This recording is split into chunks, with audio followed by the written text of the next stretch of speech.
Okay, well, welcome everyone. We're so glad that you're here. My name is Megan, and I'm community manager at Auggie. And if you're not familiar with Auggie, Auggie is the number one platform for parents to find community, share recommendations, and learn from experts. Just a quick reminder, this event is being recorded. And we are so excited to have Gali with us today. I'm going to hand it over to her to introduce herself, and we will get started. If you have questions as we go, feel free to drop them in the chat. And we're so excited. Yay. Hi, everyone. My name is Gali. I am based in San Jose, California. I have a 6-year-old and 2+ year old. She was 2 in July.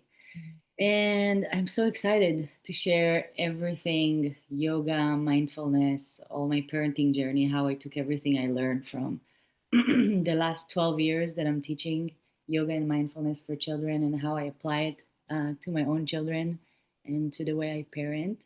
So if you have any questions from the top of your head right now, please let me know. We either going to trickle them in or going to wait for the Q&A at the end of my little presentation.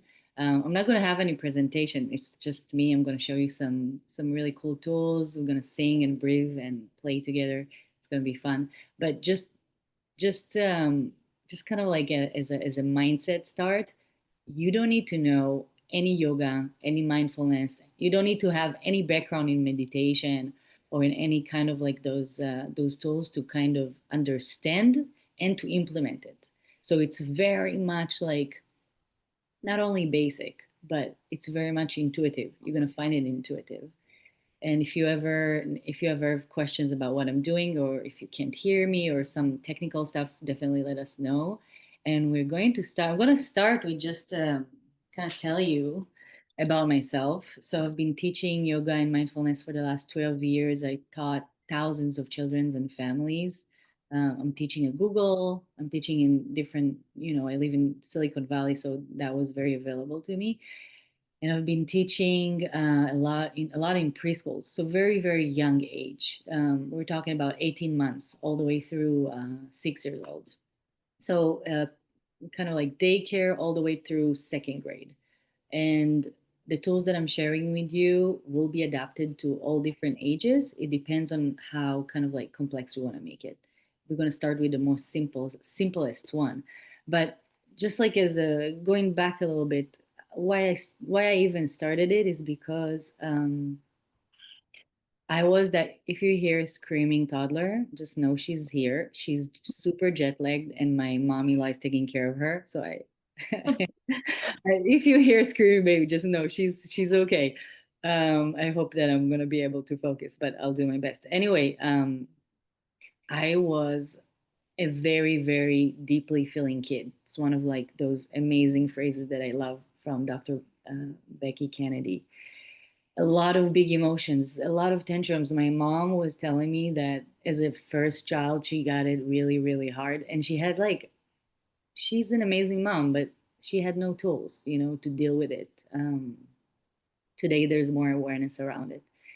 And I had a lot of sensory issues, the seams in the socks, or if my mom did like a ponytail and like something was like out of line, I would be like, it was very easy to derail me into a tantrum. And it wasn't until I was 21 when I kind of like picked up on meditation first and then yoga and then learned about mindfulness and how to not only do it formally, like being in a class or listening to a meditation, like actually how to take it and implement it into daily life. Because this is what we really need as parents. We don't have time to sit down in a 10 minutes meditation, sometimes not even a 5 minutes or 2 minutes meditation. We need like practical tools on how to take those research back methods, and also time tested methods. Yoga and meditation has been around for more than 7,000 years, and we think even more. It comes from the East, it comes from different ancient cultures. But back to the story, I turned 21, I started to pick up on all those tools, and it changed my life. And all this hashtag like yoga changed my life and blah blah whatever, whatever works for you today Whatever I share and works for you today, take it. Whatever it doesn't, don't. You know better what will work for you and your family. So that's kind of like my background. Do you have any questions about me before I keep going? If you want, share it a little bit. It's nice to know that someone else is listening and have questions, and I'm not just like talking to a screen, you know? So feel free to let me know if you have any questions about it. Um, and then we're going to dive in.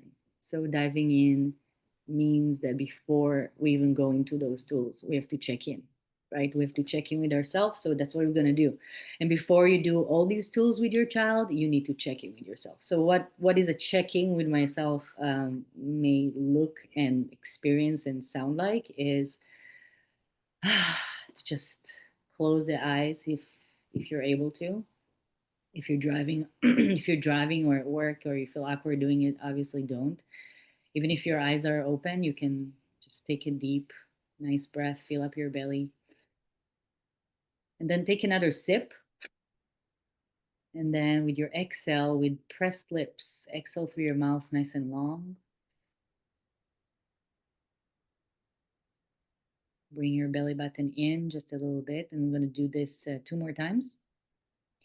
We're going to soften our shoulders, maybe shake them a little bit, open our mouth, kind of relax our jaw, soften our neck.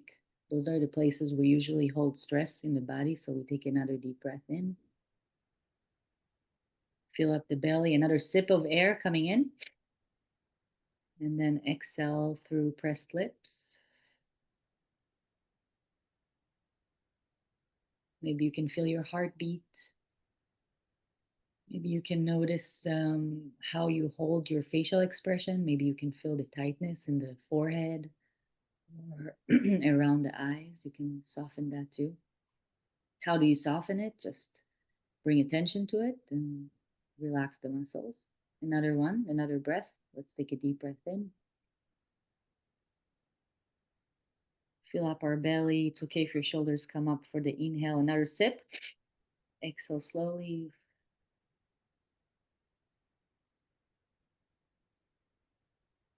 Okay, when you're ready, open your eyes. Let's come back to our space together. And another global note for everybody is breathing is one of those functions that are governed by automatic nervous system and by voluntary nervous system. That means that we breathe because we are alive, but we also can use the breath to control the way we feel. So every emotion in our body, every emotion that we feel has a certain pattern of breathing. Everything I share with you, by the way, is backed by research. That's my background, actually. My background is in neuroscience and psychology. And instead of going into my master's program in research, I decided to teach instead because it's much easier to transfer the information, not from not from a lab, but frontal between people. So our breath and our emotions are intertwined. So when we are tight, when our body's tight, when we're angry, when we're frustrated, our breath goes, we're holding our breath. Yeah, when we're scared, we're holding our breath. When we are depressed, when we are sad, and you can see it on our children also, we go, ah, you know, when you're sad, when you're kind of like in kind of a melancholy or depression, it doesn't have to like be major depression. Just like we have some depressive parts of our day and of our lives. So you can feel yourself the breath goes out. It's almost like emptying us from the inside. And when we are happy, something very interesting happens. It's kind of like when we are anxious or angry, when we are happy, we bring the breath in. We're like filling ourselves up. So it's very beautiful to kind of notice how our breath changes our emotions and how we can use our breath to change our emotions and how emotion change our pattern of breathing. So the first thing that I want to teach you is to check in with yourself. So let's say you have a 2 year old, you have an 18 months old, or you have a 6 years old, and you're like, okay, I want to teach them how to breathe. How am I supposed to do that? Okay, today I'm going to teach you how to breathe. You know, it doesn't work like that. It has to be playful. It has to, from my experience, when you use songs, it's the best way. And we're gonna dive into that song. So my favorite song of how to teach children how to breathe is "Smell the Flower, Blow the Candle." You can do it with your hands, or you can do it with a breathing ball. It's my favorite sensory breathing tool. It's really nice visual representation of breathing, so it works really well. But let's say you don't have it, so you're going to use your hands. And the way you're going to approach teaching this to your child is by doing it yourself first. So you're not going to say, "Hey baby, let's sit down and do a breathing song." They're like, "What?" um, the way you're going to do it is when you use empty time. Empty time is when you're driving them from place to place. Empty time is when you cook something. You know, when you are on the go or when you're at home doing something, you just go, like, let's say I'm making breakfast, okay? I'm making eggs for my child. So I'm going to start with the song. I'm going to make the bag and I'm going to say, and I'm going to sing to myself without her even like, without even like giving it to her, just doing it by myself, because the way emotional regulation and coping skill works is modeling. First model, then teach. So I'm gonna make my eggs and I'm gonna say, smell the flower, and I'm gonna take a deep breath, blow the candle. Right? Simple. And I can send you if you like, if you want, send me a DM or something, or send me in the chat. I can send you the reel where I share it, and then I can share with you where you can find the yoga play kit if you want to take it home. But in general, so you modeled it, okay? You model it once, you model it twice. You don't really need a special time. It's just on the go time. You kind of add it to whatever you're already doing. Okay, so they heard you doing it, and then they maybe asked you to sing it again, or maybe they pretended they ignored it completely. It doesn't matter. It's still registered. Whenever you doing, your child like takes in. There's like a process called mirror neurons, and they don't even need to be taught. Sometimes just by modeling, they can obviously do it themselves. But for example, the way I introduce it for my children is we first do it before they go to bed, because deep breathing is very, very effective in getting the parasympathetic nervous system to kick in, the rest and digest. It's perfect before bedtime. So let's say we finished a book, or maybe we didn't have time for a book today, and I was like at the end, at the capacity. So I'll say, okay, before we go to bed, let's sing the flower and candle song. I don't even use breathing. They don't care. They care about the playfulness of it. So, okay, let's take the ball. I have the ball next to their bed. It's like in a little basket when I have all the like mindfulness tool that I'm going to share. So we go, smell the flower. And they smell the flower. And then we pretend we have a candle. And we blow the candle. And then I'll go, yay, that was amazing. Let's do it again. Or maybe I'm not feeling that playful. So I go do it just once and call it a day. So that's the first thing that I would do. I would introduce the smell the flower, blow the candle, model first on the go.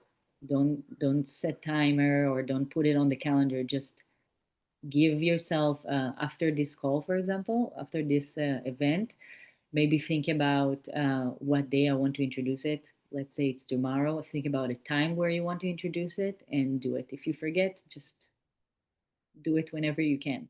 You know, we all do the best we can. We can be like, we can expect ourselves to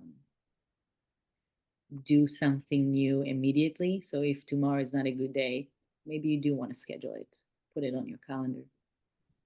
So the another really important aspect about it is that when you take deep breath, maybe you don't use the song. Maybe you pick them up from school and you say, wow, I'm feeling like tightness in my chest. It was a really long day. I'm going to take a deep breath and see how I feel afterwards. So you take a deep breath and you narrate, wow, taking a deep breath really calms my shoulders down. I really feel comfortable now in my body.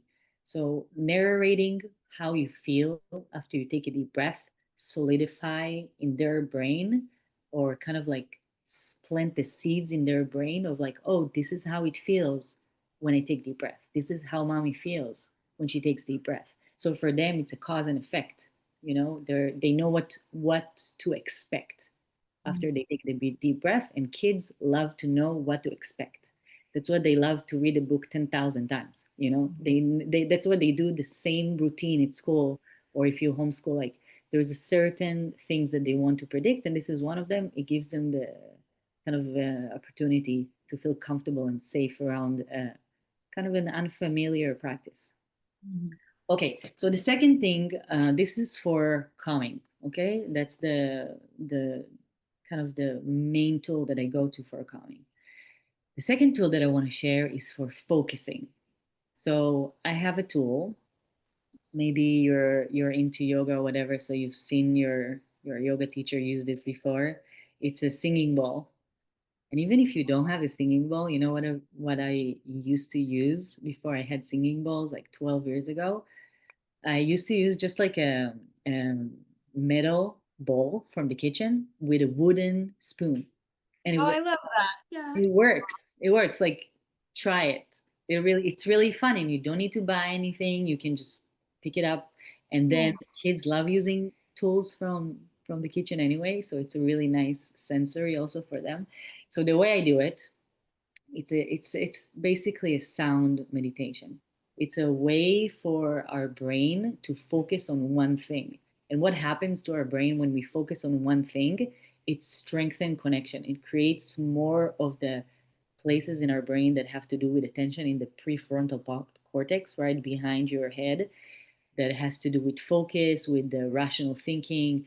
It gets those muscles working stronger, and it translates into better focus in other areas of your life. So the way I do it, again, play music always, because that's what works with children.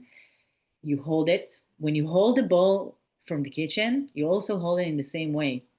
The way the sound works is if you close it, the sound can travel in the air, which is really fun fact to share with kids that are like 3, 4, 5 and above. 2-year-old don't even try, but it's cool physics to share. So when you hit the ball, you say, before you hit the ball, you say, when we hear the sound, we close our eyes. When the sound is gone, we open our eyes. Wow, my voice is shaking because I'm feeling nervous. But when we hear the sound, we close our eyes. When the sound is gone, we open our eyes. And then you model it. When we hear the sound, we close our eyes. Okay, I'm closing our eyes and I'm using my listening ears. The sound is gone. We open our eyes. Peekaboo. For little kids, it's hard to close the eyes. It's very hard to not have the temptation to open them. So what I do with like little ones, and kids as little as 1 year old can do this, and I've been doing it for so long, and I can tell you, it's not for every child. Nothing is a panacea. Nothing works for every child, but in generally speaking, a 1 year old can do it. So first you model it. Let's say you do this and you're holding the ball, so you obviously can't use both of your hands, but you cover your eyes. You just cover your eyes.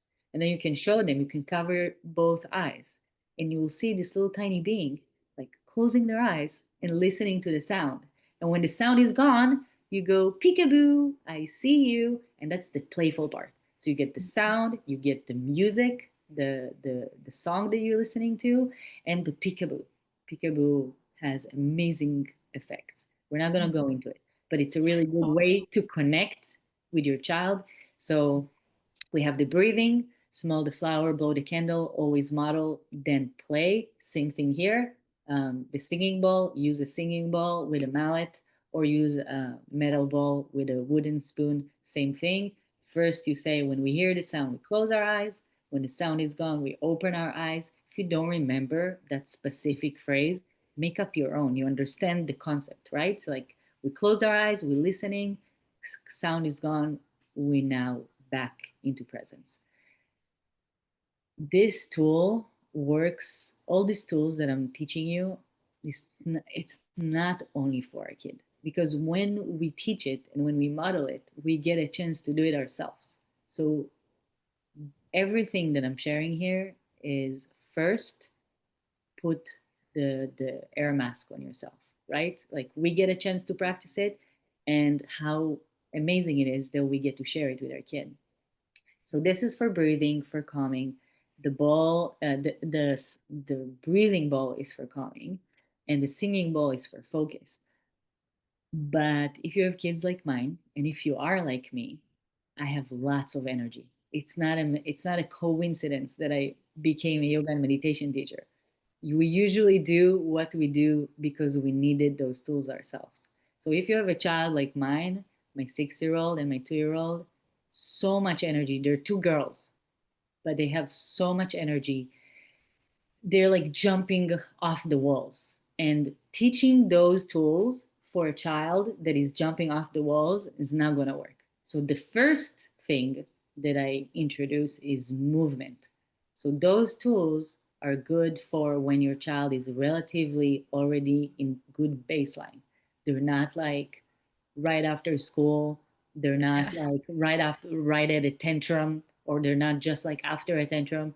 There's like a very special, relatively calm place or relatively regulated place that your child is in, and you know when it is.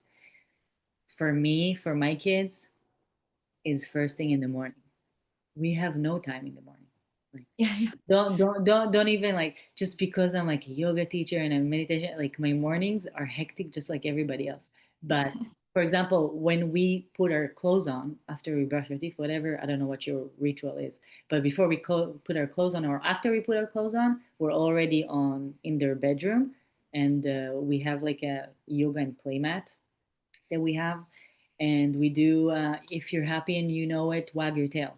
And so that's what I'm going to show you. Let's see if I can, if I can show you. Don't mind my suitcase. I just came back from international flight yesterday after a month of not being home, so forgive me.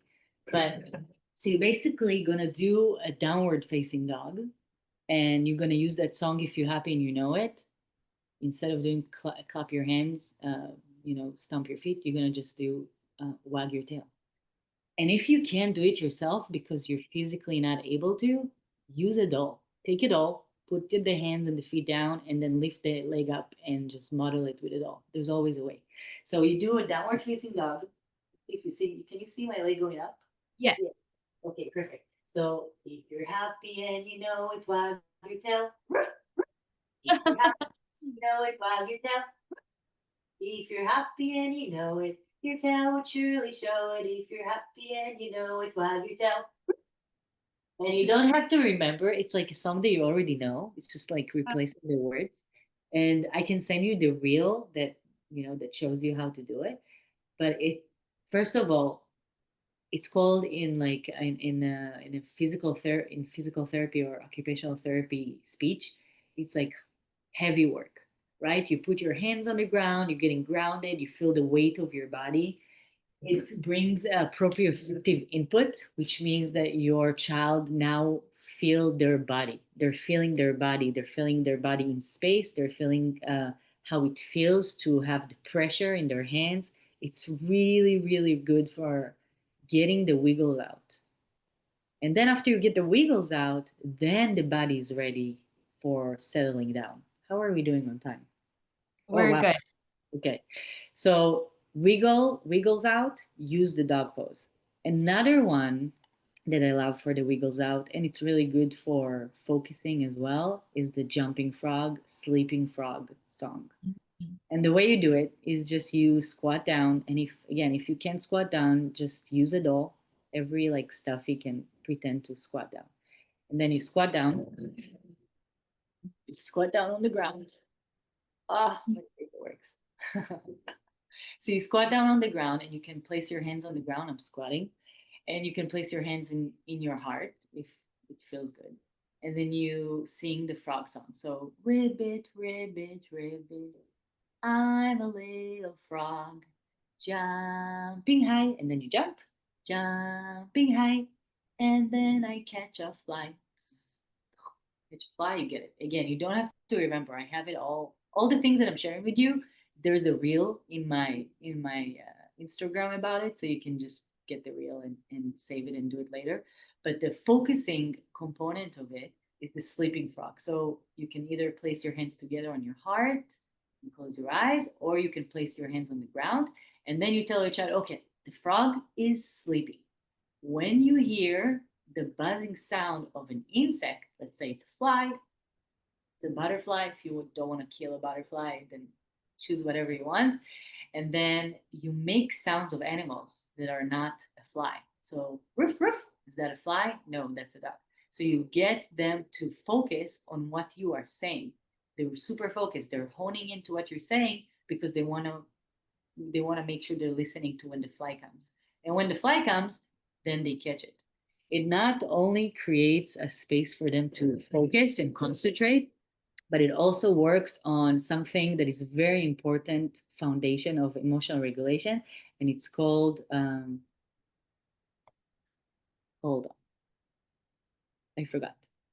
It's almost like I'll tell you the concept of it. I forgot the definition, not the definition, how it's called, but the definition of it is that you are holding yourself from temptation.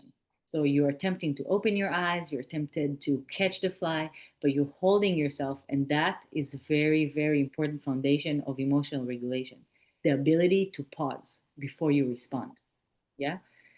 Okay, so that's the wiggles out, the frog pose. And for the frog pose and downward dog, you don't need an introduction. You can literally like strike the pose and do it, and your child would follow through because there's nothing more than a child loves than their parent being playful and silly.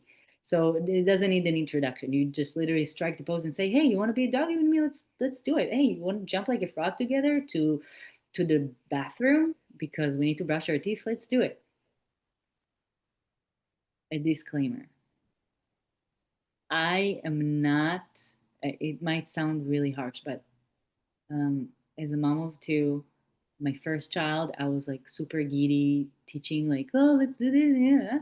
But with my second child, I kind of like lost my playfulness. I don't always want or even like to play with my kids, but sharing those because sometimes they're just like out of capacity. By the time they're coming back from daycare or from my 2-year old is home with me, so I'm like done. I don't have playfulness in me, but when I do get to do it, because I know it helps me and it helps them, it really changes the environment in the house. So sometimes, how they say, do it scared. So sometimes I just do it, even if I really don't want to play, and I don't like a lot of pretend play. I don't like setting up the magnetile. I'm just, it's hard for me to play with them sometimes. But using those tools, it kind of opens up the playfulness in me.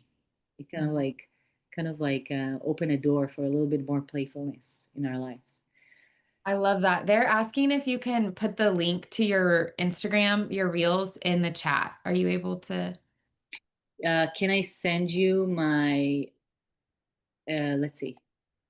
I don't want to spend the time looking for those reels right now, but what I would do, I would send you my Instagram handle, Perfect. Yes. and then you can just search it on Instagram and scroll away, or maybe I can get your email and like create like a kind of like a form, something, a file, a Google file, and send you all of those. Would that work? I don't know. Tell me, Megan, what can we do in terms of like Oh, we found it. I think they put the link here. you found it, Manisha? Yeah, I think we'll see. Yes, and also this recording will be in the Auggie app as well and on the desktop, and you guys will get sent the recording in your email as well. And we can put links in the post on the app as well. But it looks like the link is here now for the reel if you guys want to grab it. There's many different tools. Yeah. Each tool that I talk to you about, there is a reel for that, and Okay. also there is a game for that. I Be took sure every. to drop questions if you guys have any questions. Okay. Drop those in the chat as she's going to continue, but be sure to put your questions here if you have any. Yeah, and not there's no question that is like Not worth asking. Ask not away. worth asking. Exactly. Ask whatever it is. So let's see. So I shared this. Okay, the last thing that I would share, and I'll show it to you. So all the tools that I'm sharing with you is a part of the yoga play kit, and it's kind of like a game that I created from everything that I learned and all the research that I learned. And the last thing in the kit, or the last thing in the book, is actually a page that I am kind of like every time I read it to my kids or that I press play, because the book has music inside, so you press play and you listen to the sound, kind of like makes me cry, because the number one thing that makes us better at emotional regulation is the feeling of safety. And if we don't establish a safety and connection with our child, it doesn't matter how many tools we're going to teach them. It's going to go from this side and go from the other side, because the way the brain and the body brain heart system works is that we only learn when, especially emotional regulation, we only learn it at home when our system is feeling safe. So the way we know it from research and from my experience is to just, and also from Mr. Rogers. I don't know if you grew up on Mr. Rogers, but just telling our child, I love you just the way you are. And Do you like Daniel Tiger? I love Daniel Tiger. Yeah. Amazing. I love it. And just to sing to them before my kids go to bed, I tell them, I love you just the way you are. If I don't have time, but if I have time, I will actually sing this song to them. It's basically, I love you just the way you are. Yes, I love you just the way you are. When you are calm and when you are mad, when you are happy and when you are sad, I love you just the way you are. Because many times when we are teaching our children all those tools, sometimes when we don't establish connection and safety first, what they learn is that I need to change. There's something wrong with me. My mom is teaching me how to not be angry or not how to be frustrated. But what I learned from applying all these coping skills and amazing tools into parenting is to first establish the connection and the safety. And one way of doing it is to tell them that I love you just the way you are. And another way to do it is to obviously name name the emotions, name how it feels in your body, and then give the tool. It's okay to feel X. When I feel X, my chest is tight, and I can explain if you want why it's important to connect the emotion with the way it feels in the body, the sensory stimuli of how it feels. So it will make it easier for them to recognize. It will register to them how to do it, how it feels, and then give, oh, I'm going to take a deep breath. You know, what we did in the beginning, like we're narrating, we're modeling. So I have more tools, but I want to stop and I want to see if you have questions about the tools that I already shared, if you have something in your experience with your child that you want to ask about, and if there's a tool that can help with that. Can you let me know? Can you tell me? I can't remember the name of the book, but there's a book I used with my kids. It was like alligator breath or like animal breaths or something like that. Alphabet breaths. Yes, it goes through a different animal, and we did breaths for each one, and we really loved that book. Yes, it's an amazing book. And now that you talking about books, I want to also kind of like burst some kind of a bubble. A lot of parents today outsource teaching emotional regulation to their kids by, I don't know, watching a video, whether it's Mrs. Rachel or Cosmic Kids Yoga or whatever it is, you know. And Mhm. yes, it does help while they're watching it. But from what we know about our nervous system, from research, from neuroscience, from everything we know that works on emotional regulation, it only sticks after consistent repetition at home. So when I was teaching for 12 years, and then I read the research, when I became a mom, I read all the research about parenting, about emotional regulation, the neuroscience behind it. we only learn it from the person who is closest to us. That's why we become our parents and we don't become Yeah. our teachers. When we are now working on ourselves, we will eventually take whatever on our parents were modeling for us. Yeah. We don't become our teachers. So it's really important to understand that doing this is the only, not this, there's many tools, but doing the emotional regulation tools at home is the only way for kids to register and use it in the future. Videos are nice, but if you want long-term, kind of long-term effects, at home is what creates it. I love that. Okay. Haley Elizabeth said, how can we purchase the children's book you just showed us? On my website, I'll share the link to my website, but it's called the Yoga Play Kit Africa. There's one for each continent, Oh, but yeah, but right now I only have Africa. It's the first continent I've ever visited in when I was 12 years old, and I just wanted to start with Africa. yeah, drop your website in the chat for us. I will, and the book is showing real habitats, really Beautiful. and real endemic species in Africa. So you don't see like just a general dog. This is like the wild African dog, and this is like a black-footed cat. It's the smallest cat, wild cat in the world, and each one has a song. Let's see if I can. That's my daughter. Every time you turn on the book, it says "Let the adventure begin." So I you love turn on the start button, and then you go here,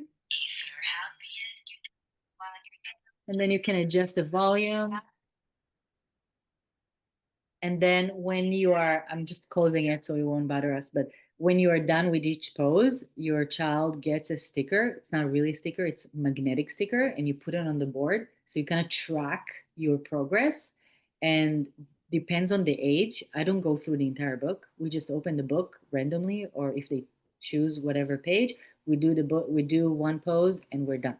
So this is how I start introducing it when I I love introduced it to my that. kid. Yeah. Yeah, put your website in the chat. Guys, we have time for about one or two more questions and then we need to wrap up. So if you have any questions, Someone let us. asked a question. Oh, let's see.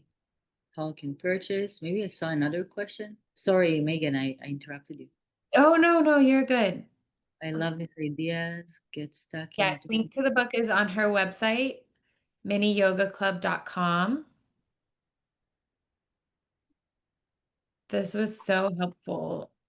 Oh, Elena said, I love the ideas of different ways to incorporate techniques we may already use. I know I can get stuck in doing the same thing as I have for the last 15 years. New ideas that kids will enjoy. Yeah, are you a teacher? I think you're a teacher, right? That's awesome. Okay, there's a new one. Could you please provide link to the book? We did that. Okay, how can we use the breathing ball with kids just under 2 who are starting to have tantrums? Great idea. The same way. Just like before they go to bed, you put them, let's say you read them a book and say, okay, it's time for bed. Now I am what helps me to go to sleep really good. I'm going to sing the flower song. Ready? Smell the flower.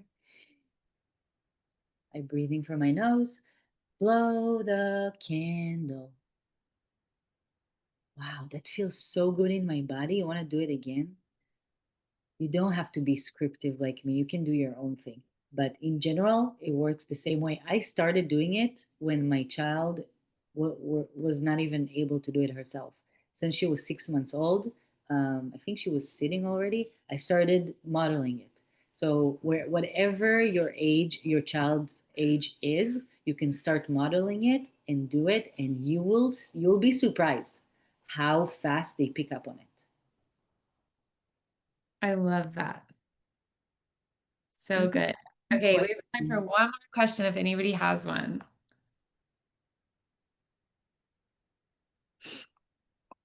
Goodness, this was so helpful. I feel more relaxed just having practiced some of the breathing.